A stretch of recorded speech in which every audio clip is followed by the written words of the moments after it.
Matthieu 4, versets 1 à 11. Je rappelle que ce matin, nous allons avoir la suite de l'enseignement sur les tactiques du diable pour détruire ta destinée. La deuxième partie.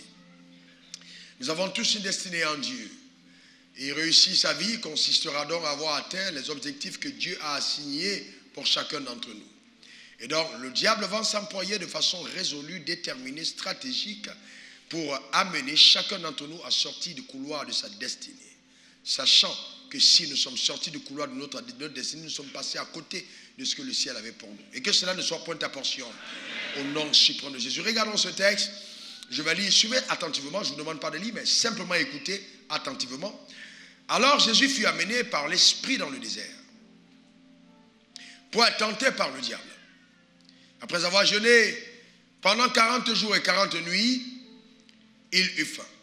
Le tentateur s'étant approché lui dit, « Si tu es le Fils de Dieu, ordonne que ces pierres deviennent des pains. » Jésus répondit, il est écrit, « L'homme ne vivra pas de pain seulement, mais de toute parole qui sort de la bouche de Dieu. » Le diable le transporta dans la ville sainte, le plaça sur le haut du temple et lui dit, « Si tu es Fils de Dieu, jette-toi en bas, car il est écrit, il donnera des ordres à ses anges à ton sujet, et ils te porteront sur les mains, de peur que ton pied ne heurte contre une pierre. » Jésus lui dit, « Il est aussi écrit, tu ne tenteras point le Seigneur, ton Dieu. » Le diable le transporta encore sur une montagne très élevée.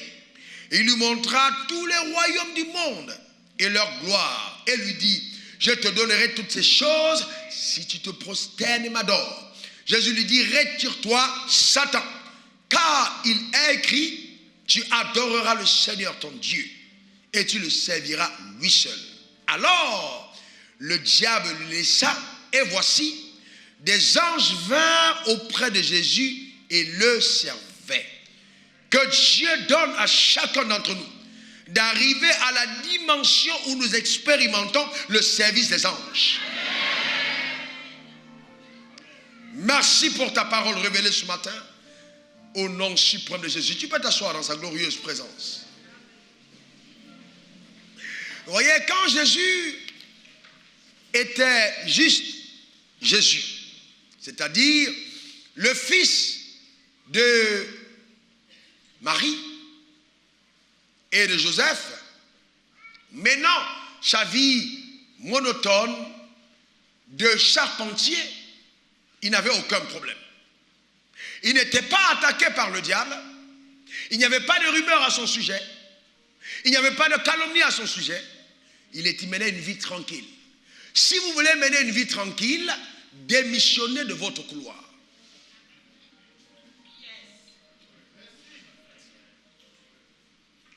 Mais dès qu'il a décidé de répondre à l'appel de Dieu, parce que c'était la saison, la première chose que fit le Saint-Esprit n'était pas de l'amener à la télévision ou alors faire des miracles. La première des choses, c'était de l'amener dans le désert, où il est resté en jeûne pendant 40 jours et 40 nuits. Donc nous devons comprendre ceci en ce qui concerne notre destinée. La première chose que le Saint-Esprit fera dans la vie de quiconque, je dis bien, dans la vie de quiconque est né de Dieu, le Saint-Esprit conduira cette personne dans une vie d'intimité. Quelqu'un dise après moi intimité. Quelqu'un dise encore intimité. Donc la première chose que le Saint-Esprit va faire, il va te conduire. La Bible dit, l'Esprit fut conduit, Jésus fut conduit par l'Esprit. Donc ce n'était pas le diable, non, c'était l'Esprit de Dieu qui a conduit Jésus dans le désert. Et le but, c'était pour être tenté par le diable. Il a jeûné 40 jours et 40 nuits. Vous voyez, aujourd'hui, il y a des personnes qui pensent qu'elles peuvent réussir leur ministère sans prier et sans jeûner. C'est impossible. Qu'elle peut réussir leur appel sur terre sans prier, sans jeûner. Quel que soit le couloir de votre destinée, homme d'affaires, homme politique, ministre de l'évangile, fonctionnaire, quel que soit footballeur, etc., vous ne pouvez jamais réussir dans le couloir de votre appel si vous ne prenez pas en considération le facteur communion avec Dieu. Impossible. La communion avec Dieu sera la source de votre force.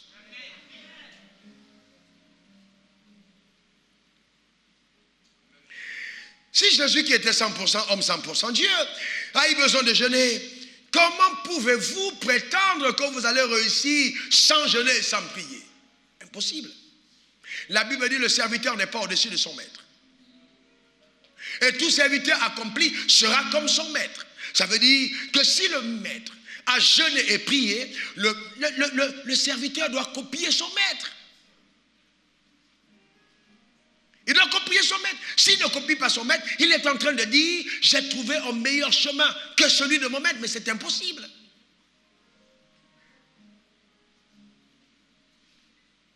Il faut conduire dans le désert pour être tenté. Et vous voyez, comment pouvez-vous découvrir le but de votre vie, la raison de votre existence sur terre, si vous ne prenez pas le temps de qualité avec celui qui vous a appelé? C'est dans le temps de communion et d'intimité que vous allez découvrir clairement les plans et les buts de Dieu rattachés à votre destinée. C'est dans la communion. Ce n'est ni par prophétie, ce n'est ni par parole de connaissance, c'est par le Saint-Esprit que vous allez le découvrir, mais dans la communion avec Dieu. Car Dieu prendra un énorme plaisir à vous cacher et dissimuler ce plan, et il attendra de vous que vous vous engagez de façon résolue à le chercher, à l'explorer pour le découvrir. Donc les personnes légères, les personnes qui ne sont pas prêtes à payer le prix dans le royaume mèneront toujours une vie en demi-teinte et ne vont jamais connaître le plein éclat de gloire que Dieu les réserve. Que cela ne soit point ta portion. Au nom suprême de Jésus. Et vous voyez, regardez l'exemple d'Ève. La Bible dit, le Genèse 3, verset 1, le serpent était le plus rusé de tous les animaux des champs que l'Éternel Dieu avait fait. Que l'Éternel Dieu avait fait. Il dit à la femme, Dieu a-t-il réellement dit, vous ne mangerez pas tous les arbres du jardin? Voyez-vous? Il pose la question à la femme. Dieu a-t-il réellement dit? Mais ma question est la suivante. Pourquoi est-ce qu'en ce moment précis, puisque le diable remet en question la parole de Dieu, n'est-ce pas? Il dit à Ève, est-ce que Dieu a véritablement dit? On est d'accord? Mais si donc Ève a été bénie par Dieu, et Ève est créée par Dieu dans le jardin d'Éden, où il y a la présence de Dieu, pourquoi Ève n'est donc pas allée vers Dieu pour demander à Dieu, est-ce que vraiment c'est ce que tu as dit ou pas? Vous voyez? Est-ce que vous comprenez ce que je suis en train de dire? Imaginons peut-être que ce jour-là, avec son mari était peut-être occupé, ou elle se disait, bon, peut-être que mon mari m'a caché quelque chose. Déjà, on ne saurait pas d'où ça vient. Parce que vous ne pouvez pas rendre crédibles les paroles du serpent que votre mari a nommé. C'est lui qui a donné le nom au serpent. Mais tu écoutes plus le serpent que ton propre mari. Maintenant, allons-y plus loin. Pourquoi n'est-elle pas allée vers Dieu? Pour demander à Dieu, mais Dieu, pourquoi? Est-ce que c'est toi qui l'as dit? Est-ce que vous savez qu'aujourd'hui, il y a encore des personnes qui se comportent comme Ève? Il y a des personnes qui ont plus confiance aux posts qu'ils ont lus sur Internet, une vidéo qu'ils ont vue sur Internet. La vidéo d'Internet ne remplacera jamais la Bible. Quel que soit le nom de la personne qui a posté cette vidéo, il peut être dans l'erreur. Il n'y a que Dieu qui ne se trompe pas. On n'a pas dit la parole de Wafo est vérité. La parole de Dieu est vérité.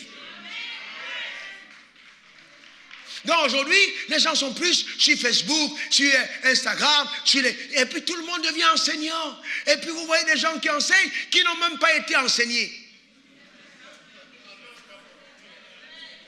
Vous entendez tout sur Internet et c'est là où les gens se nourrissent. La Bible est là, elle est là. Elle n'a jamais été... Vous voyez, il y a des gens qui ont des Bibles tellement propres. Vous vous rendez compte qu'elle n'est jamais ouverte. Toutes les pages sont propres. Parce qu'on ne la lit jamais. Donc vous devez apprendre à découvrir la parole de Dieu, la volonté de Dieu dans les Écritures. Oh non, moi je ne suis pas d'accord avec ça. Oh, moi je pense que ce que tu penses, écoute-moi très bien, c'est ce que tu penses. Mais il ne faut pas laisser ta vie être orientée par ce que tu penses. Parce que tu n'étais pas créé toi-même. Il y a quelqu'un qui t'a pensé. Donc laisse sa pensée gouverner ta pensée. Qu'est-ce que Dieu pense? Qu'est-ce que la parole de Dieu dit? Oh non, moi je suis contre la richesse. Oh, moi je suis contre la guérison. Oh, moi je suis contre l'élévation. Ça c'est toi. Mais qu'est-ce que Dieu dit? Qu'est-ce que la parole de Dieu dit? Nous devons avoir l'audace de rentrer dans les Écritures.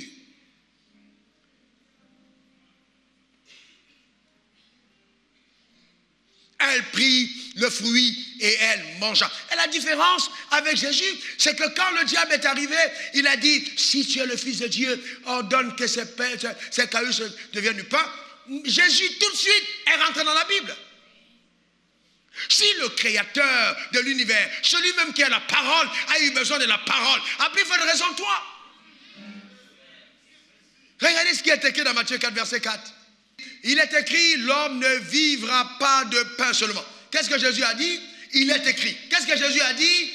Si Jésus a eu besoin de lire ce qui est écrit, pourquoi toi tu ne peux pas lire ce qui est écrit?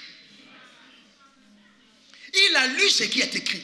Le jour où il parle de son appel, il déroula le livre. Il n'est pas allé sur une montagne et puis une voix s'est fait entendre là-haut. Il est allé dans le livre, il dit cette parole de l'écriture aujourd'hui, c'est accompli. Quand vous avez le temps avec la parole de Dieu, il y a des jours où la parole de Dieu vous parle de vous-même. Vous lisez la Bible et un verset s'allume et Dieu vous dit, c'est pour toi que ça a été écrit.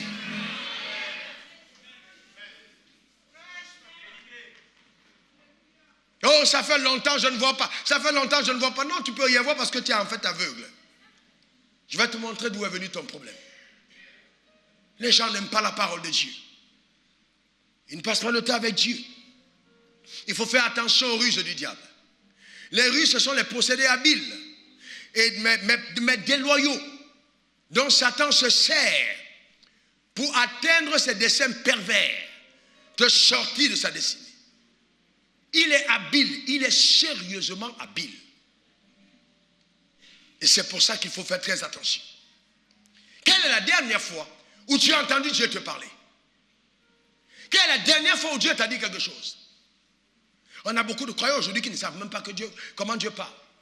Est-ce que Dieu parle? Il vient à l'église, il danse, il chante. Mais jamais il ne peut dire Dieu m'a dit telle chose.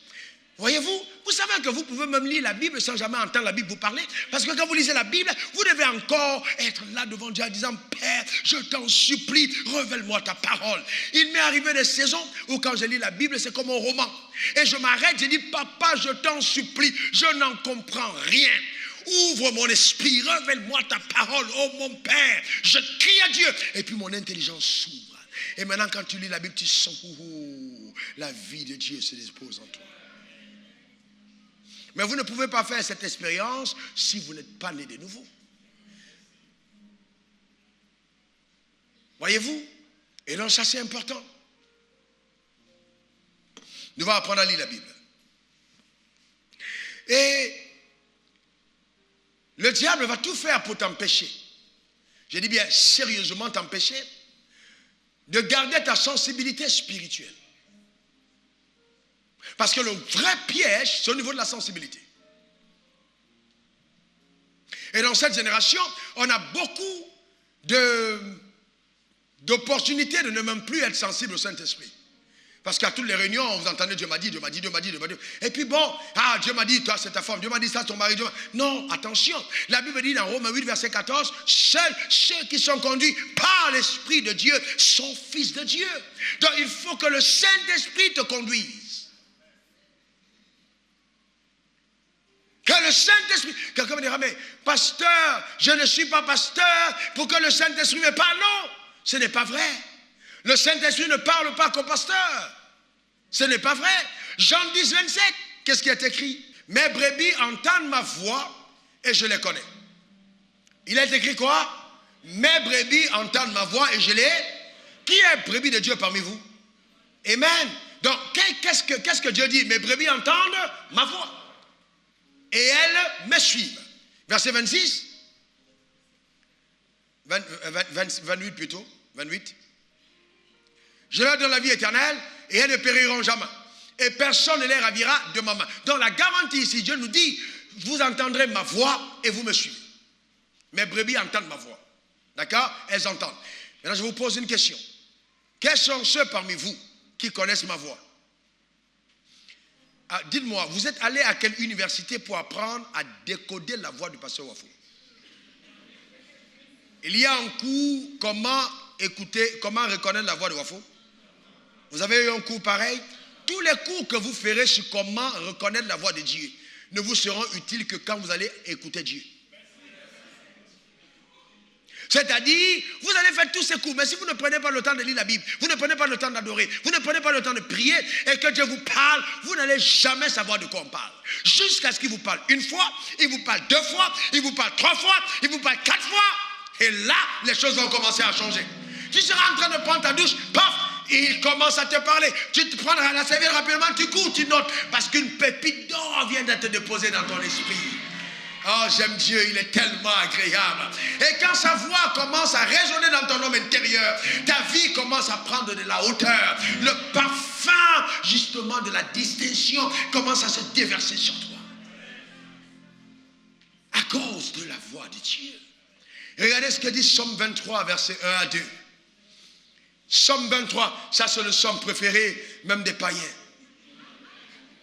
Ah, 1, 2, 3, on y va. L'Éternel est mort. Stop.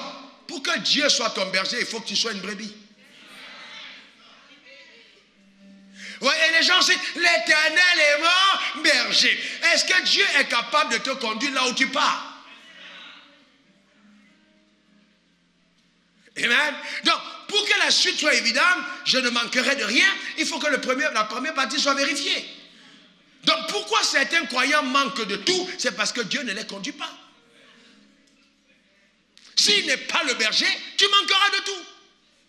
Bon, changeons un peu le verset. L'Éternel n'est pas mon berger, je manque de tout.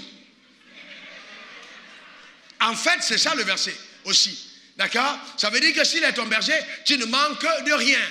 Maintenant, si donc c'est lui qui te dirige, alors tu ne pourras manquer de rien dans la vie. Et comment te dirige-t-il? Par sa voix. Mes brebis entendent ma voix. Est-ce que ce que tu fais, le couloir dans lequel tu t'engages, le travail que tu fais, le mariage que tu contractes, les contrats que tu signes, est-ce que tu as entendu Dieu te parler? Combien de personnes parmi nous prenons encore le temps de prier pour dire, Père, est-ce que c'est vraiment ta volonté? Est-ce que c'est vraiment ta volonté? Est-ce que c'est toi qui es dans cette affaire? Est-ce que c'est toi qui es derrière tout ça? Parce que la Bible dit, telle voix peut paraître du son homme, mais l'issue de la voix, c'est la mort. Nous devons collaborer avec la voix de Dieu. Est-ce que c'est lui qui te parle?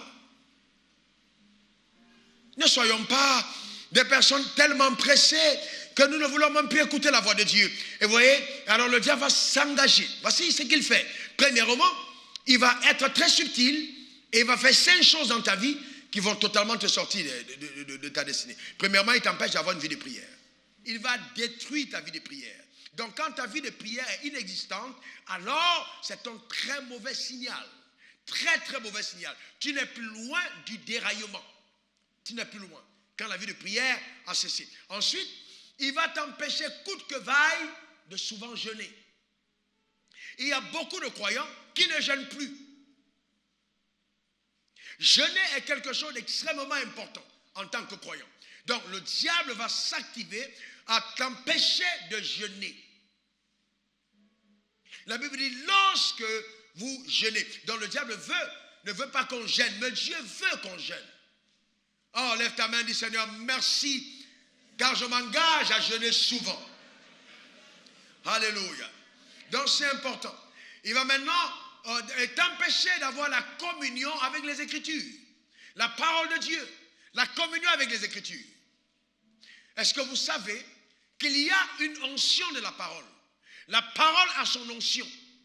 Ça veut dire que même si quelqu'un qui n'a pas d'onction prend la parole et la cite, il y a une onction derrière la parole. Il y a la vie derrière. Donc nous devons apprendre à avoir la communion avec la parole de Dieu. C'est important. Écoutez-moi attentivement. Ceux qui sont appelés au ministère, ceux qui travaillent dans le couloir de Dieu, pour eux, n'oubliez jamais ceci. Apprenez à travailler avec l'énergie divine. Beaucoup de nous travaillons avec la force physique. Non, ce n'est ni par la force, ce n'est ni par la puissance, mais c'est par mon esprit. Le Saint-Esprit te permettra d'être performant au-delà de tes capacités. Mais comment ça arrive? Pourquoi certains sont très fatigués spirituellement? Ils sont là, oh je suis fatigué, je suis fatigué, c'est parce que vous ne lisez pas la Bible sérieusement. Faites un test. Vous êtes fatigué, prenez la Bible, lisez-la, 5 chapitres, méditez la parole. Si à un certain moment vous sentez une énergie vous envahir, parlez en langue aussi, vous allez régénérer, pour reprendre de l'énergie pour continuer votre marche. Il y a de la force à l'intérieur. Il y a des gens, ils jeûnent un jour, ils sont là, ils sont comme s'ils vont tomber. Non, refuse ça. La Bible dit l'homme ne vivra pas de pain seulement, mais de toute parole qui sort de la bouche de Dieu. Ça veut dire qu'il y a la vie dans la parole. J'ai changé de salle de sport. Je suis allé à la nouvelle salle et puis le coach qui faisait donc maintenant une analyse pour voir d'où est-ce qu'on va partir. Quand il a commencé à parler, j'ai pris le relais et je lui ai dit, le type de sport que je fais, j'associe l'esprit pour dominer le corps. Donc ce n'est pas le simple fait de porter des charges parce que j'ai pris des vitamines. Non, il y a derrière une vitamine divine. Donc je vais au sport souvent à 15h, à 17h, sans avoir mangé. Oh, ce n'est pas conseillé. Mais dans tous les cas, j'ai une autre énergie que je puise de Dieu. Dans mon temps de communion avec la parole, dans mon temps de parler en langue, je ne suis pas quelqu'un qui mange parce que c'est l'heure du repas. Je mange quand je juge que j'ai faim. Parce que je me nourris d'autre chose. Et je suis moi-même étonné. Je peux faire 3 jours en ne mangeant presque rien, mais je ne perds pas de poids. Mais il y a une substitution divine à l'intérieur par la vitamine de la parole qui descend dans les moelles, entre par les jointures, descend dans le corps. Jésus a dit, j'ai mangé une autre nourriture que vous ne connaissez pas, celle de faire la volonté de mon Père. Que Dieu te donne d'arriver à ce niveau, découvrir la succulence de la parole, de sa présence, de faire la volonté de Dieu. Que cela soit ta portion au nom suprême de Jésus. Donne-moi le meilleur des amens. J'ai dû forcer mon corps hier pour aller au lit à 4h du matin. C'était glorieux de 20h jusqu'à 4h. À juste lire la Bible, parler en langue, lire la Bible, parler en langue. J'avais terminé mon message, mais j'étais avec Dieu. Je ne lis pas la Bible pour un message, je lis la Bible parce que je veux le connaître. C'est mon Père. Amen. Alléluia. Les plus beaux moments de ma vie sont ceux que je passe à ses pieds. Et je maudis le jour où l'appétit de Dieu disparaîtra de mon cœur. Que ce jour je ne sois plus. Je veux aimer Dieu le restant de mes jours. Grandir dans ma passion pour lui. Aimer sa parole. L'ouvrir et la comprendre. Et que le Saint-Esprit continue de me conduire jour après jour dans les révélations les plus simples des Écritures. Quelle gloire. Quelle gloire. Vous savez, mes frères, nous devons comprendre que si nous sommes appelés à faire sa volonté, nous ne pouvons pas faire sa volonté sans la découvrir.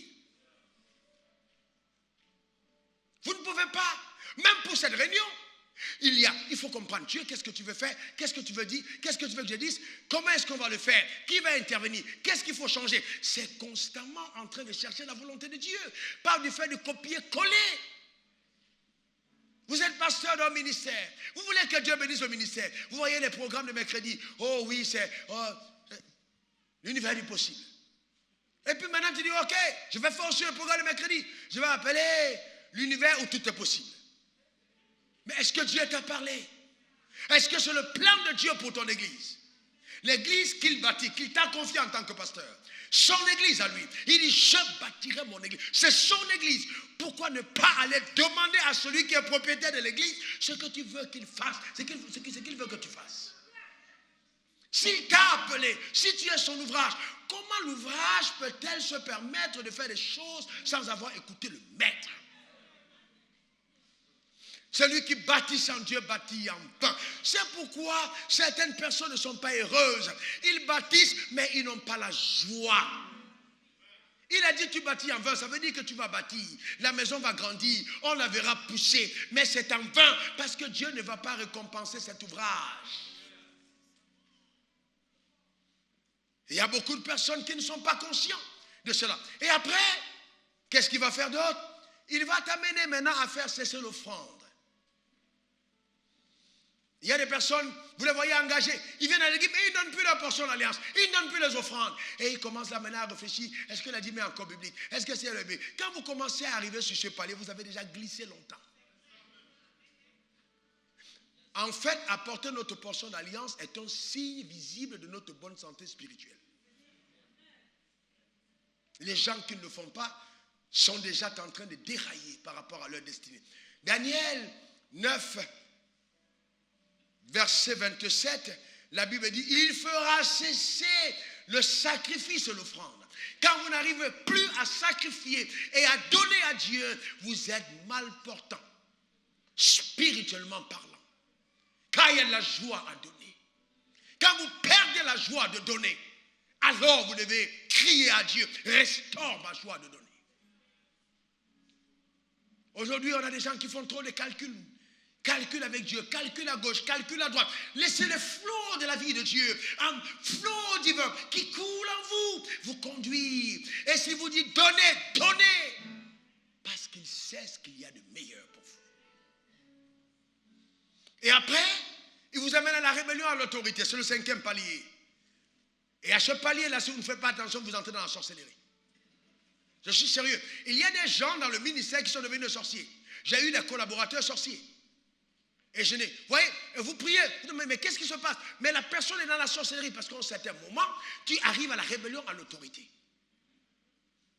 Et la rébellion à l'autorité, c'est le plus haut niveau. Tu commences à contester, tu commences à médire. Les gens qui aiment le commérage sont ceux qui n'ont pas appris à aimer la parole de Dieu. Les oreilles, là, quand la Bible pénètre à l'intérieur, tu ne peux plus être à l'aise quand on parle mal, les gens. Quand on parle mal, les gens, tu ne peux plus être à l'aise. Sanctifie ta bouche pourrie, rince-la. Confesse la Bible, déclare ce que Dieu dit que tu es. Et vis la vie que Dieu te réserve. Ah, je ne sais pas pourquoi. Je suis là, je ne vois rien. Comment tu veux voir quelque chose? Le diable a réussi à détruire ta communion. Donc, il peut influencer aisément tes décisions et t'amener à être ton propre acteur, c'est-à-dire l'acteur de ta propre destruction. Ève prit le fruit et elle mangea. Ce n'est pas le diable qui a pris, elle a pris elle-même. Pourquoi? Parce que ses décisions ont été impactées négativement. Que cela ne soit point ta portion au nom suprême de Jésus. Tellement le meilleur des amens. C'est pourquoi, au moment de se décider, il faut faire attention. Il faut faire attention. Oh non, pasteur, je suis juste en train de passer par mon désert. Qui vous a dit que le désert de Dieu, c'est comme le désert des hommes? Non. La Bible dit, l'Éternel est mon berger, je ne manquerai. En tout cas, en ce qui me concerne, j'ai mis fin au manque depuis que je l'ai compris. Ton amène m'embête. Moi, je ne manque de rien. Je ne sais pas si tu es avec moi. Hein. Je ne manque de rien. Quelqu'un dit ça après moi? Dis-le encore. Vous voyez, les gens qui écoutent Dieu apprennent à jouir des bénédictions qu'on obtient sans transpirer. Parce qu'il a dit, vous mangerez le pain à la sueur du front. La sueur du front, c'était une malédiction. Aujourd'hui, nous devons avoir accès au trésor que Dieu nous réserve sans la sueur. Je te vois entrer dans des choses glorieuses pour ta destinée au nom suprême de Jésus. Donne-moi le meilleur des amens. Parce que Dieu est avec toi. Il te conduit. Il te conduit. Il te dirige vers les eaux paisibles. J'appelle la paix dans ta maison, la paix dans tes entreprises, la paix dans ton travail, la paix dans ce qui est à toi, la paix dans tes projets, au nom suprême de Jésus. Amen. Mais le problème ici, c'est quoi? C'est que quand Jésus termine le jeûne de 40 jours et 40 nuits, qu'est-ce qui se passe après? Il eut faim. Il a eu quoi? Qu'est-ce que Jésus a eu? Mon problème et ma question est la suivante. Quand tu as faim, qui vient satisfaire ta faim. N'oubliez pas que chaque fois que vous avez faim, le diable s'invite. Il ne viendra jamais quand vous êtes rassasié. Il s'invite quand vous avez faim. Il eut faim. Le tentateur s'approcha. Parce qu'il savait que c'était le meilleur moment. La première question à se poser, cette faim vient d'où? Est-ce que c'est Dieu qui est l'initiateur? De quoi as-tu faim? Pourquoi as-tu cette faim? Et si la faim vient de Dieu, pourquoi vas-tu manger à la table du diable? Dieu te donne d'avoir faim parce que tu cherches Dieu. Mais pourquoi vas-tu donc aller maintenant manger à la table du diable alors qu'il dit il dresse une table pour toi en face de tes adversaires? Que Dieu te donne de t'installer à la table de ta destinée et de manger les mets succulents préparés par lui-même au nom suprême de Jésus. C'est pour ça que même dans le désert, quand Dieu te conduit dans le désert en question a toujours la manne, la caille de l'oasis. Il y a des signes évidents de sa présence. Ce n'est pas oui pour dire vraiment je souffre, venez m'aider, je suis en train de faire l'œuvre de Dieu. Si vous ne m'aidez pas, cette œuvre va s'arrêter. Les gens qui parlent comme ça n'ont pas été appelés par Dieu. Oh, vous ne savez pas de que je traverse. Vraiment, pitié, au secours, venez m'aider. Donnez. Si vous ne donnez pas, cette œuvre va s'arrêter. Qui t'a demandé de faire ce travail? Si c'est toi qui as appelé à faire l'église, alors tu vas la soutenir par tes propres poches. Mais si c'est son église, il va la soutenir. J'ai vu des gens venir de loin, des contrées lointaines, venir poser l'offrande sur l'autel en disant Dieu m'a parlé. Parce que c'est son œuvre. Ce n'est pas l'œuvre de Wafo. C'est l'œuvre de Papa Jésus. C'est pour lui. Je bâtirai mon église. Chaque fois que Dieu initie quelque chose, il en prend soin jusqu'au bout. Je dis jusqu'au bout. Tu peux passer par toutes les tribulations possibles, mais ce qui est engendré de Dieu triomphe du monde. Aucune adversité ne peut détruire ce que Dieu a suscité. Ah, mais demande le meilleur des amens. Et maintenant, regarde-moi ça. Tu es né de Dieu ou pas? Est-ce que tu es né de Dieu? Lève ta main si tu es né de Dieu. Est-ce que tu es? Lève ta main si tu es. Monsieur le diable, regarde ces mains-là. Ils sont nés de Dieu. La Bible dit celui qui est né de Dieu, il triomphe du... Ça veut dire que quelle que soit la tribulation qui arrivera sur le chemin de ta destinée, je peux déjà signer ton certificat de triomphe. Reçois-le au nom de Jésus. Je peux signer ton certificat de triomphe et te le remettre. Avant même que le combat ne commence. Parce qu'il dit que tu triompheras. C'est ce qui est ta portion. Donc ne te laisse pas intimider. Ne te laisse pas malaxer par quoi que ce soit. Dieu est avec toi. Dis Dieu est avec moi. Dis-le encore. Regardez dans la réponse de Jésus. Jésus lui dit, il est écrit, l'homme ne vivra pas de pain, mais de toute parole qui... Non, tu n'as pas comme... Qui fait quoi? Chaque fois qu'une parole est sortie de la bouche de Dieu, elle contient la nourriture. Chaque fois que Dieu a sorti sa parole pour toi, elle contient toute la provision nécessaire. Est-ce que Dieu t'a parlé?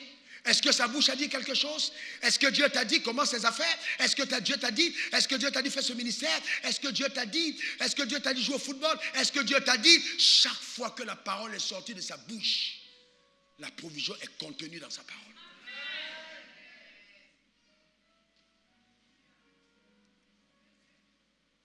Elle est là pour toi. Jésus a démontré qu'il avait faim. Mais il a aussi prouvé que quel que soit ce qui arrive, il ne permettra pas à sa faim d'être comblée par le diable.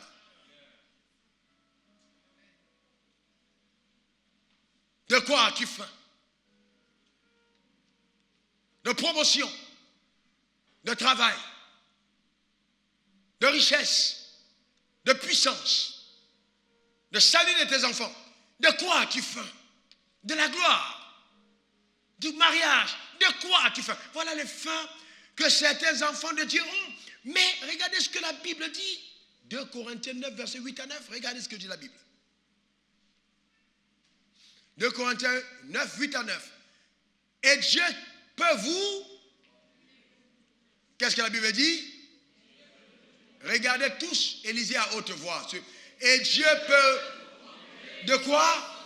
Stop. Et Dieu peut faire quoi? Vous combler de toutes sortes, c'est-à-dire il peut satisfaire ton appétit, ta faim, de toutes sortes de grâces, quel que soit le besoin. Dieu est capable de te combler. L'essentiel, c'est qu'il faille que ce soit lui qui ait placé en toi cette faim. Il va te combler de toutes sortes de grâces. Il n'y a rien que Dieu ne puisse donner à ses enfants. Afin que possédant tout, oh mon Dieu, je déclare qu'à partir de, je suis très sérieux, à partir de ce matin, ton compte bancaire ne sera plus jamais au rouge. Il y aura toujours de l'épargne dans ta maison. La Bible dit, afin que possédant toujours, en toutes choses, de quoi satisfaire à tous vos besoins. On dit bien tous vos besoins. Vous ayez encore en abondance. Pour toute bonne œuvre. Verset 9. Regardez ça. Selon qu'il est écrit, il fait des largesses. Regardez le président au frère, on dit de lui qu'il était un homme très large. Quand vous allez le voir, vous repartez avec des grandes enveloppes. C'était un président riche, d'un pays riche et large. Donc quand les gens le voyaient, il faisait des larges. Mais je vais vous dire une chose, ici on a plus grand que Fouet-Boigny.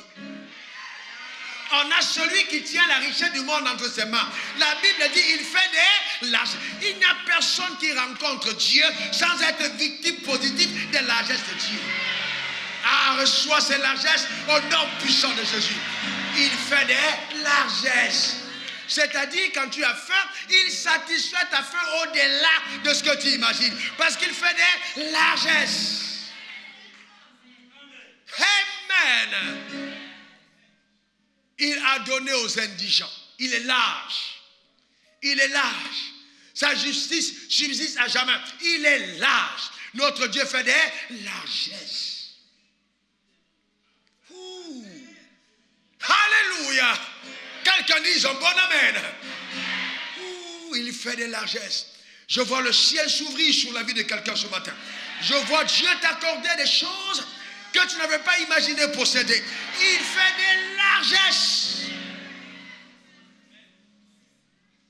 Cette parole persiste dans mon esprit. Tu as acheté une voiture en occasion, mais moi je t'envoie la neuve. Il fait des largesses. L'homme qui prendra soin de toi, l'homme qui pourvoira pour toi, quel que tu sois homme ou femme, qui va pouvoir pour toi, est limité par cette raison. Mais Dieu fait des largesses. Amen. C'est incroyable. Il y a des paroles comme ça, quand vous les entendez, vous dansez chez vous seul. Il fait des largesses. Est-ce que Dieu ment? Vous savez, est-ce que Dieu ment? La Bible dit, il fait des... Alors maintenant, quand tu dis, papa, oh papa, envoie. Amen. Mais vous savez, quand tu fais ça, il te demande où tu es. Quand il dit où tu es, il te dit repositionne-toi là où ça doit descendre. Mets-toi où ça doit descendre. Parce qu'il envoie pour un but. Il envoie pour que tu accomplisses ton appel. Mais quand tu sors de ton couloir, c'est suspendu. Il fait des largesses. Amen. Et vous voyez, souvent on ne se pose même pas des questions. Est-ce que vraiment ce que tu as reçu vient de Dieu? La Bible dit la bénédiction de l'Éternel enrichit et de fait suivre le cœur chagrin. Est-ce que ce que tu as reçu vient de Dieu? Il y a des croyants qui sont tellement spirituels. Ils arrivent là, ils trouvent la porte fermée. Oh, au nom de Jésus, je dis ouvre-toi, ouvre-toi. Non, il faut avoir l'intelligence parce que souvent les portes sont fermées par Dieu. Et toutes tes prières, si tu forces pour les ouvrir, tu détruis ta destinée. Il a pris le soin lui-même de verrouiller la porte parce qu'il ne veut pas que tu passes en ce moment-là. Anne que Dieu avait rendue stérile. Imaginons un seul moment que là, on est en train de prier pour Anne. Venez faire l'onction d'huile. Anne, mets-toi devant. Reçois. Anne tombe, boum. Soit par l'onction, soit par émotion. Boum, boum, boum. Est-ce que la porte va s'ouvrir? Non, parce que c'est Dieu qui l'a fermée. Donc il faut avoir l'intelligence. Dieu. Quelle est ta pensée? Dieu. Qu'est-ce que tu attends? Le problème, il ferme la porte parce le ventre d'âne n'est pas le ventre de tout le monde. Un ventre de destinée n'est pas un ventre anonyme. Il verrouille lui-même. Il dit ici, c'est à mon signal. Il faut d'abord un certain repositionnement intérieur pour que cet enfant arrive. Il n'était pas dans ces conditions. Et il ferme. Vous savez que Jonas n'a pas été avalé par la baleine parce que c'était la sorcellerie. C'est Dieu qui l'avait avalé.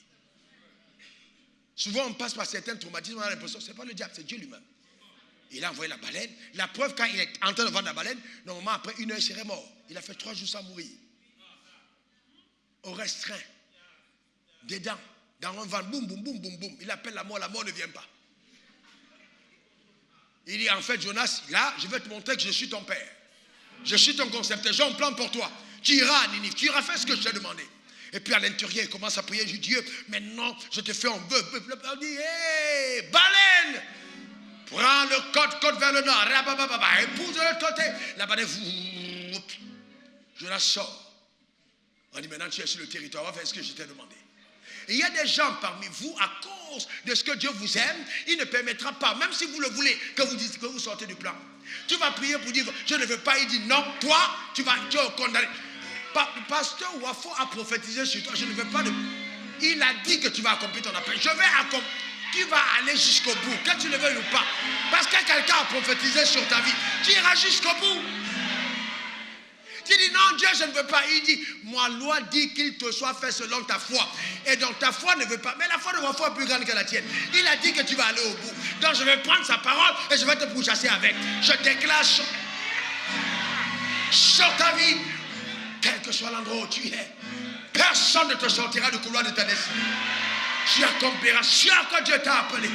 Donne-moi le meilleur des affaires. Donne-moi le meilleur des affaires.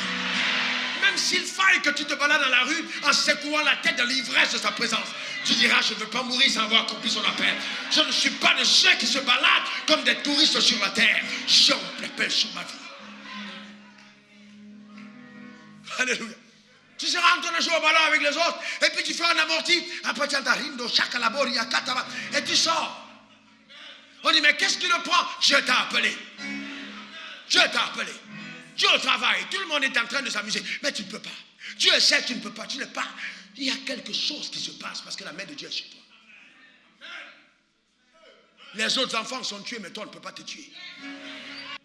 On ne peut pas le tuer. Parce que lui, ayant un dessein arrêté. Il y a ceux qui étaient prédestinés à mourir avortant. Ceux qui étaient prédestinés à être tués à la naissance. Mais toi, quand tu as rencontré Jésus, non, tu n'as pas compris. Ce n'est pas pour finir comme tout le monde. Ce n'est pas possible. Non. Ce n'est pas possible. Non. Ce n'est pas possible. Même Pharaon va te garder. Il y a des gens parmi vous, même le diable. On t'amène chez Satan. Satan dit, laissez-le. Et il a dit, l'autre personne que je connais, il est parti voir le marabout. Le marabout lui a dit, attention, ne viens plus jamais chez les marabouts. Tu as une étoile, va à l'église. Ta place à l'église. C'est le marabout qui lui a dit, va à l'église. Va prier Dieu. Est-ce que quelqu'un comprend de quoi je parle? Va prier Dieu. Je connais un autre homme de Dieu à Kinshasa qui est venu me voir. Il est allé voir il s'est arrêté pour la prostituée. La prostituée l'a regardé. Elle dit, hé, homme de Dieu, pourquoi tu veux maudire ma vie? Toi, tu es un homme de Dieu. La femme ne l'avait jamais vu. Mais elle a prophétisé sur lui. Que nous, les prostituées, on ne peut pas s'amuser. Toi, tu as le Saint-Esprit en toi. Il ne faut pas venir ici. Ce n'est pas ta place. La prostituée l'a envoyée à la maison. Elle a refusé de prendre son argent. Va à la maison. Hey! Car la main de Dieu est sur toi. Car la main de Dieu est sur toi. Car la main de Dieu, car la main de Dieu est sur ta vie. Amen. Est-ce que quelqu'un comprend de quoi je parle? C'est une affaire de destinée. Il y a un plan, il y a un but. Suivez-moi bien. Souvent les gens disent, il a un retard. Dis à la personne, c'est le plan. Quelqu'un n'a pas compris de quoi je parle. Regarde, viens. Le but, c'est aller là-bas. C'est d'aller au piano ici. Ça, c'est le but, le piano. Mais Dieu te prend ici. Et il a son plan pour t'amener au piano. Il te fait passer ici. Les gens disent, mais elle va où? il t'envoie tourner là-bas et il te fait ressortir de l'autre côté. Et entre-temps, on pense que tu perds ton temps. Mais il sait qu'en passant par ici, ce n'est pas le bon chemin. Et il te fait tourner partout pour t'amener de l'autre côté. Et les gens disent qu'il est en train de perdre son temps alors que Dieu est en train de te conduire. Donc il y a un plan. C'est pas parce que ça tarde que Dieu n'est pas dedans. Ça fait partie du plan. Regardez la mère de Moïse. Elle a pleuré. 38 ans. Oh Dieu. Cet enfant-là. Oh mon enfant. Il est devenu égyptien.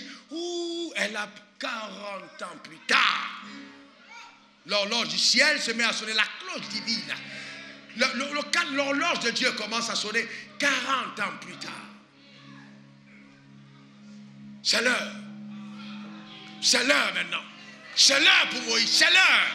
Moïse, sans comprendre ce qui arrive, quelque chose se passe à l'intérieur de lui. Parce que c'est l'heure. Il doit partir. C'est l'heure.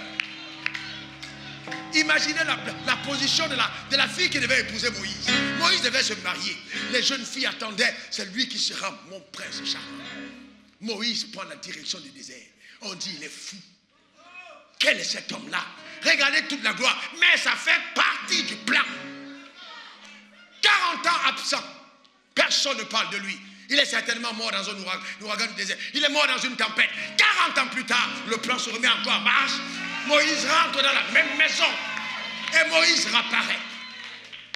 Cette fois-là, il porte une barbe sacrée.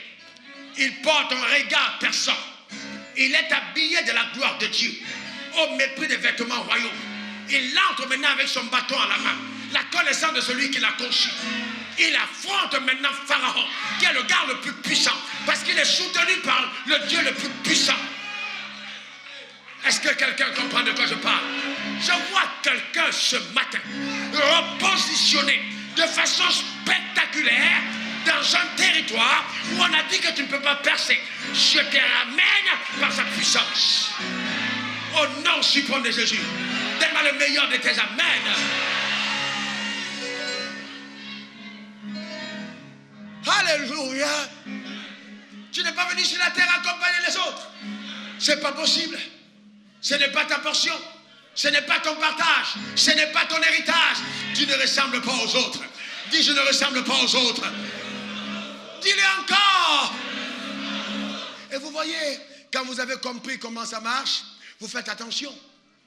On ne veut pas t'appeler pour te dire, viens, j'ai un emploi pour toi, 15 millions de francs CFA. Mais qu'est-ce que c'est 15 millions devant ton appel? Et vous savez qu'il y a des gens qui ont témoigné à l'église alors que c'était le diable. S'il te procède devant moi, je te donne tout ce royaume. Satan est capable de te donner les choses du monde. Et puis là, il a laissé son appel. Il est maintenant en train de travailler à 15 millions. Et puis à 40 ans, il meurt de cancer. Parce qu'il est sorti de son couloir. On dit, mais pourquoi est-ce qu'un jeune chrétien meurt comme ça? Parce qu'une branche qui ne porte pas de fruits est coupée. Et on dit, mais qu'est-ce qui lui est arrivé? Mais il est sorti de son couloir. Aux yeux de toute la société, il a réussi. C'est un grand cadre, un grand patron, 15 millions. Mais il y a quelque part l'appel de Dieu qui l'attendait. Et c'est pourquoi il ne faut jamais juger à l'apparence. Parce qu'il y a beaucoup de ce que vous appelez succès, qui, devant Dieu, c'est des vomissures. C'est des vomissures. Il dit, c'est pas possible. C'est des vomissures. Vous savez, il faut aimer la vérité. Vous savez, c'est important de comprendre ça. Viens, viens. Non, toi, viens, pasteur, viens. Viens. D'accord? Ok, je vous donne. Viens, venez. Voyez-vous, ces deux sœurs en Christ, elles aiment Dieu, n'est-ce pas? Elles aiment Dieu, les deux. Les deux là aiment vraiment Dieu. Je les connais, elles aiment Dieu. Maintenant, vous voyez, les deux sont face à une situation où elles disent, bon, nous voulons nous marier. Pasteur Franck, viens. Ok? Pasteur Franck, viens. Assamoah, viens. D'accord, regardez, ça. Ok? Vous avez le pasteur, vous avez l'homme d'affaires. Qui peut-être va devenir évangéliste. On ne sait jamais ce que Dieu fait. Donc, vous voyez, on a là le pasteur, on a là l'homme d'affaires. On a là deux sœurs. Mais vous voyez, selon la préséance divine, les deux sœurs, Dieu a un plan pour leur vie. Donc Dieu a préparé cette dame pour épouser le pasteur. Et il a préparé cet autre pour épouser l'homme d'affaires. Donc dans le travail qu'il mène à l'intérieur d'elle, il les prépare à rencontrer leur mari. Maintenant, elles arrivent à l'église, elles chantent, elles dansent. Et puis l'homme d'affaires, comme il se rend compte que lui, il veut une femme claire. Il va donc maintenant, avec tout le blé qu'il a et le boucan qu'il fait, il réussit à prendre la sœur. Et on célèbre le mariage, et la mère de la sœur est contente, et la sœur est contente, et les copines de la sœur sont jalouses parce qu'elle a épousé un gars qui a de l'oseille, qui a du blé. Entre-temps, le pasteur continue de prier. Mais maintenant, au moment de se marier, où est sa femme? Elle a déjà été prise par l'homme d'affaires. Maintenant, lui va récupérer la femme qui était réservée à l'homme d'affaires. Et les deux se marient. Je vous pose une question. Les deux couples que vous voyez là, ils ont péché ou pas? Non, je vous pose, soyez sérieux. C'est un péché ou pas? L'église ne vous dira jamais c'est un péché parce que le pasteur ne saura pas que c'était la volonté. Oui, mais aussi longtemps que tu ne fais pas ce que Dieu attendait de toi, c'est un péché. Donc les deux couples qui semblent être mariés dans la Bible sont en fait en train de pécher vis-à-vis de la volonté de Dieu. Et maintenant, la femme du pasteur, elle est constituée pour être la femme de pasteur. C'est pour ça que quand Adam a vu sa femme, regardez ce qu'il dit. Voici celle qui est os. Donc ça veut dire qu'il a passé au scanner divin pour repérer la morphologie des os. Donc il n'a pas regardé avec les yeux naturels, il a percé la chair pour voir qu'est-ce qui est dedans. Il a vu que ça, ce n'est pas os de chien, singe ou de guénon, c'est os d'Adam. Il dit ce qui est os de mes os, chair de ma chair. Donc il pense d'abord à la destinée avant de penser au plaisir.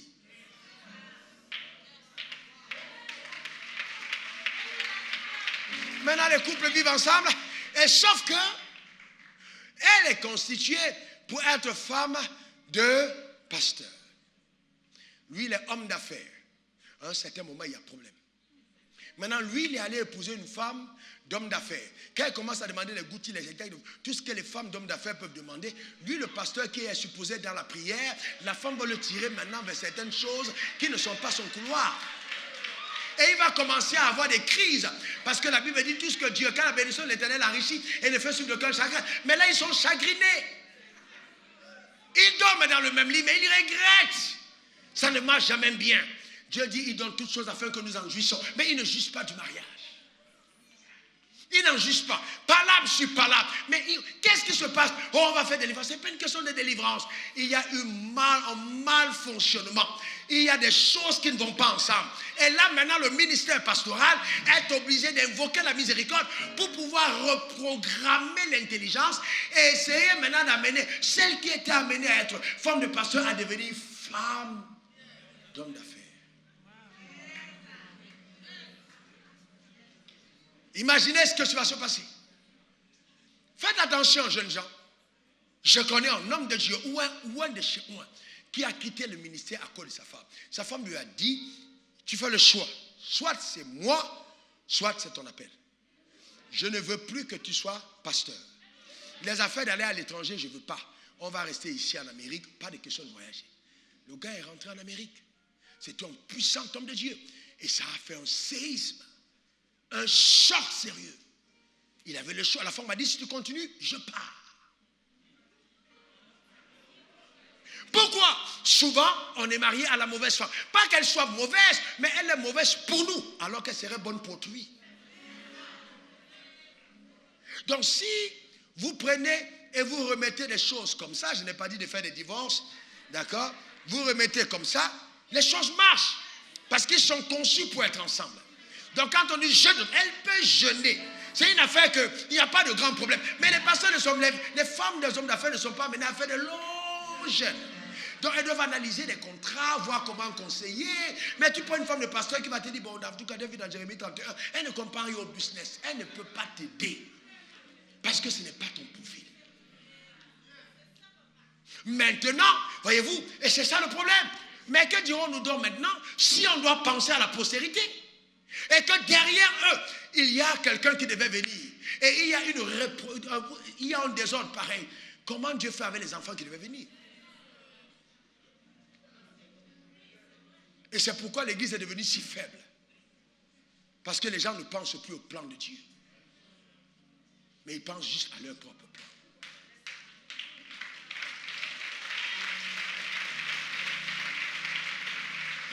Les gens ne pensent plus au plan de Dieu. Ils pensent à leur propre plan et ils sont malheureux. Vous ne pouvez pas être heureux en dehors de l'endroit où Dieu a voulu que vous soyez. C'est impossible. Le véritable bonheur se trouve à l'endroit où Dieu t'a placé. Quand vous lisez la Bible dans Lévitique 21, 13 à 15, on ne va pas lire, vous vous rendez compte que Dieu donne les instructions pour la femme de Lévite. Il n'a pas donné les instructions pour la femme de l'homme d'affaires, mais pour la femme de Lévite, c'est clair. Donc ça veut dire que quand quelqu'un est appelé au sacerdoce, il y a un type et un profil de femme qui l'épouse.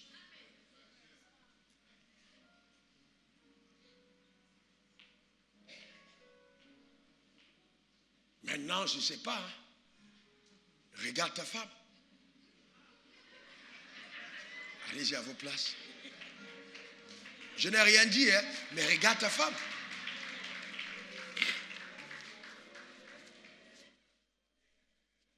Voyez-vous?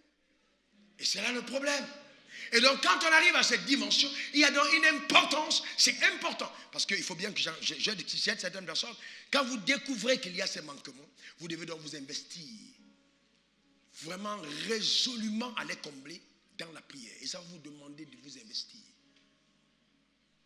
Parce que vous êtes entré quelque part où ce n'était pas pour vous. Il ne faut pas lutter. Il ne faut pas lutter pour les choses qui ne sont pas à toi. Il faut savoir laisser passer certaines choses. C'est très important. C'est très important. Et vous voyez, c'est là le point de l'orgueil de la vie. Donc il y a un problème au niveau de l'orgueil de la vie. La Genèse 3, verset 5, la Bible dit, Dieu dit, c'est, le serpent dit à la femme, le jour où vous mangerez, vos yeux s'ouvriront et vous serez comme des dieux. Vous serez comme des dieux, connaissant le bien et le mal.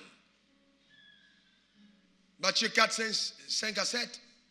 Le diable le transporta dans la ville sainte et le plaça au-dessus du temple et lui dit, si tu es le Fils de Dieu, jette-toi en bas. Et ils porteront, il a écrit à ton sujet, et ils te porteront sur les mains, de peur que ton pied ne heurte contre une pierre. Jésus lui dit, il est écrit, tu ne tenteras point le Seigneur ton Dieu. Pourquoi veux-tu être un tel? Pourquoi veux-tu avoir telle chose? Pourquoi veux-tu, voyez, peut-être conduire cette voiture? Pourquoi veux-tu avoir cette maison? Pourquoi veux-tu avoir cette gloire apparente? Pourquoi tu poursuis cela? Est-ce que dans ton cœur, c'est parce que tu poursuis la volonté de Dieu ou tu veux satisfaire la vanité de ton âme? Ou alors c'est une quête de ta chair? Beaucoup disent oui, ouais, papa bénis-moi. Mais est-ce que vous savez, et ça va vous dire quelque chose de très profond. Le diable lui dit, si tu te prosternes devant moi, je te donne tous ces royaumes et leur gloire. Non, restez. Tu prosternes devant moi. Je donne ces royaumes, restez. Et leur gloire, je te donne ça. Beaucoup de croyants disent, moi je ne me suis pas prosterné. Moi je vais vous faire une démonstration. Et vous allez voir si vous êtes prosterné ou pas. Chaque fois que vous acceptez quelque chose que le monde vous donne, en dehors de la croix, vous êtes prosterné devant Satan. Chaque fois que vous acceptez quelque chose que le monde vous donne, en dehors de la croix, vous êtes en train de vous prosterner devant le diable.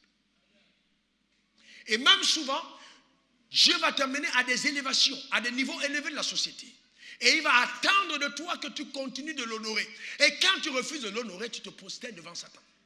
Parce que tu refuses justement d'adorer Dieu à la position élevée. C'est pour ça qu'il a transporté dans une position élevée. Et il lui a dit, maintenant, je te donne toutes ces choses. Il dit non, moi je sers Dieu et Dieu lui seul. Voyez-vous, même au niveau des ministères, pourquoi est-ce que vous pensez, réfléchissez un moment, on a des églises, de grandes églises comme la nôtre, il y en a, on a des églises ici et ailleurs. Quand on prend un décret dans la ville, on dit oui, les hommes et les hommes vont se marier. Combien de pasteurs parlent? Il y a des pasteurs qui n'osent même plus parler de ça dans leur message. Parce qu'ils ne veulent pas heurter certaines personnes. Vous savez ce que ça veut dire? C'est se prosterner devant Satan. Est-ce que Jésus, ce serait tu? Est-ce que Jésus n'aurait pas indexé ça? Pourquoi tu te tais? Parce que tu attends les dîmes et les offrandes. Est-ce que vous savez que quand Dieu vous utilise, il peut vous amener à fermer le ciel sur lequel vous êtes? Allez demander à Élie. Il dit, Élie, voilà, fais-moi le ciel. 3 ans et demi, sans pluie. Mais il ne pleuvait pas sur la maison d'Élie. Élie a fermé le ciel sur lequel lui-même il était. La sécheresse l'a touché lui-même. Et il y a des moments où, à cause de ton appel, tu vas vivre certaines températures. Mais Dieu était tellement bon avec Élie que même quand tout le monde manquait à manger, il a conduit Élie auprès de l'endroit où il y avait encore de l'eau, appelé le torrent. Et il a donc ordonné à un corbeau de le nourrir. Donc Élie n'avait pas besoin d'offrande, il avait besoin de Dieu.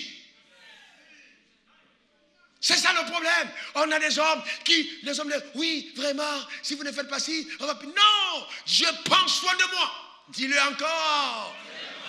S'il te plaît, dis-le avec assurance. Dis-le une dernière fois. Oh, je prie que certains d'entre vous connaissent ce que c'est que la provision de Dieu. Dieu prend soin de toi. Le corbeau est venu nourrir Élie. C'était l'expérience la plus fabuleuse de sa vie. Dieu lui montrait que même dans les moments de disette les plus terribles, il est capable de prendre soin de son serviteur.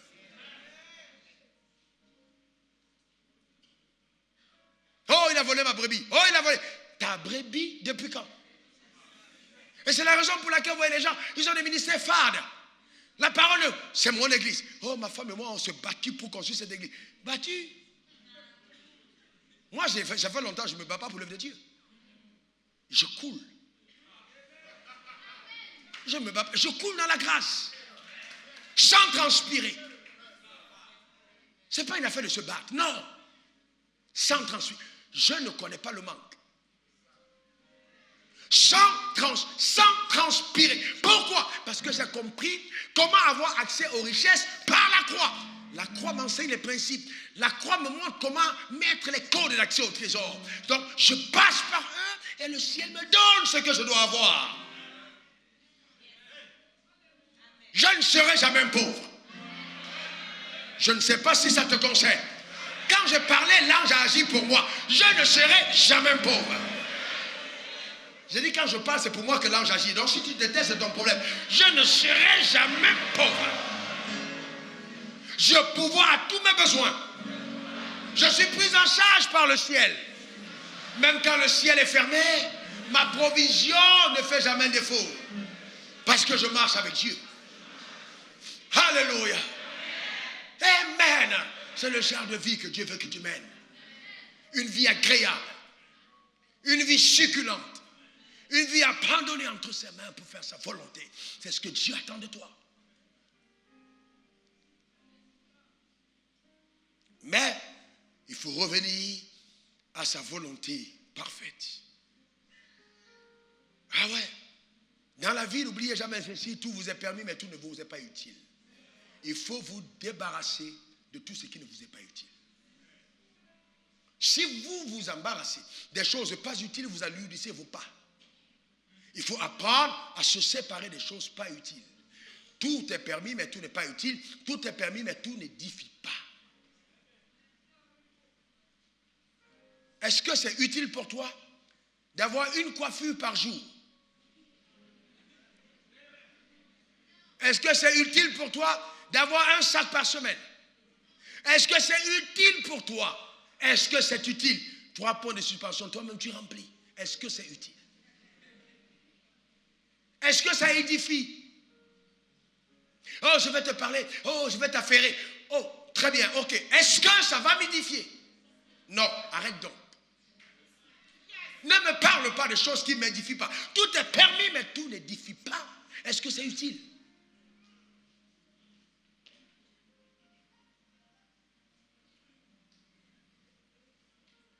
Et donc, vous voyez, c'est important de comprendre ces choses. Si tu veux les choses de Dieu, honore les principes de Dieu. Et le problème, c'est que beaucoup de personnes, étant sorties de la prière, étant sorties de la communion avec Dieu, sont devenues aveugles. Ils ne voient plus. Et ils ne se rendent même pas compte que l'œil est fermé. Ils ne voient plus. Et après, ils deviennent sourds. Samson est devenu aveugle. Souvent, le problème, ce n'est pas que j'ai péché. En fait, même le fait que tu te mettes à faire certaines choses, il faut faire attention que tu ne deviennes aveugle. Il y a des gens qui ne voient plus, ils sont spirituellement fermés. Ils ne voient plus. Ils ne voient pas que Dieu peut pouvoir aux besoins. Ils ne voient pas que Dieu est grand. Ils ne voient pas que Dieu est bon parce qu'ils sont devenus aveugles. Alors je prie que Dieu guérisse ton œil. Non, je prie pour la guérison de ton œil. Parce qu'il ne faut pas que cet œil soit arraché. Il faut que tu entres dans les ciels avec les deux yeux. Sois guéri au nom puissant de Jésus. Que ton œil ait encore la capacité de percevoir les promesses de Dieu. Que la révélation de Dieu te soit accordée au nom puissant de Jésus. Alléluia. Amen. Que quelqu'un dise, ça c'est mon histoire. Je ne passerai pas à côté des desseins que Dieu a pour ma vie. Je servirai les intérêts de Dieu. J'accomplirai les desseins arrêtés. Car je suis son ouvrage. Au nom de Jésus. Amen. On va baisser la tête et on va parler à Dieu maintenant. Parle à Dieu par rapport au message que tu as entendu. Parle à ton Créateur. Élève ta voix vers le trône de sa grâce. Parle à Dieu de tout ton cœur. Parle à Dieu. Parle à Dieu de toute ton âme. Parle à Dieu de toute ta force. Parle à Dieu de toute ta pensée. Élève ta voix vers le trône de la grâce. Parle à Dieu là où tu es maintenant. Élève ta voix véritablement. Oh Dieu Seigneur, je ne passerai pas à côté de mon appel. J'accomplirai les desseins arrêtés par le haut conseil de Dieu à mon égard. Je servirai la cause du royaume des cieux. Je ferai à Dieu. Je ferai ce qui est agréable. Je ferai ce qui est bon. Je ferai ce qui est parfait. Élève ta voix, élève ta voix, élève ta voix, élève ta voix, élève ta voix. Parle à ton Créateur au nom suprême de Jésus. Dis à Satan que tu ne mangeras pas à sa table. Tu ne mangeras pas à sa table. Non, car Dieu est encore vivant pour pouvoir à tous tes besoins, selon sa richesse et avec gloire en Jésus-Christ. Oh, dis merci à Dieu pour les largesses qu'il te fait, qu'il t'accorde. Dis merci à Dieu pour la largesse qu'il te fait. Dis merci au Seigneur. Dis merci à ton Créateur. Dis merci au Tout-Puissant. Lui qui te fait des largesses. Oh, élève ta voix vers le trône de sa grâce. Célèbre la grandeur de Dieu. Célèbre la fidélité de Dieu. Célèbre la bonté de Dieu. Exalte le Tout-Puissant. Exalte celui qui est, celui qui était et qui vient. Que le nom de l'Éternel soit glorifié. Exalte celui qui a commencé cette belle œuvre en toi et qui saura la parfaire. Exalte le Saint-Esprit qui te conduit chaque jour dans toute la vérité et qui te permet d'entendre distinctement la voix de ton Maître et de suivre les conseils qu'il te donne. Oh Dieu, sois honoré, Dieu soit célébré, Dieu soit glorifié. Béni sois-tu Seigneur. À toi la gloire et le règne. Alléluia. Au nom suprême de Jésus. Merci Seigneur. Alléluia. Que Dieu soit glorifié. Père, je veux te rendre grâce. Merci pour cette saison. Merci pour la parole que nous avons entendue. Merci pour la vie qui est relâchée. Merci Seigneur pour la conviction que place le Saint-Esprit dans nos cœurs. Merci pour la vérité qui vient renverser les forteresses, renverser les dominations, renverser la hauteur, renverser les barrières qui s'étaient levées contre la connaissance de Dieu. Merci Seigneur pour Christ dépeint dans nos cœurs. Merci pour la lumière. Que ton nom soit glorifié. Merci parce que les ténèbres ne résistent pas à la force de la lumière. Que ta lumière soit en nous et que ta lumière soit par nous dans ce monde perdu et pervers. Au nom de Jésus, nous avons prié. Amen. Amen et amen. Que Dieu te bénisse richement. J'espère que cette parole t'a fait du bien ce matin. J'espère que cette parole a fait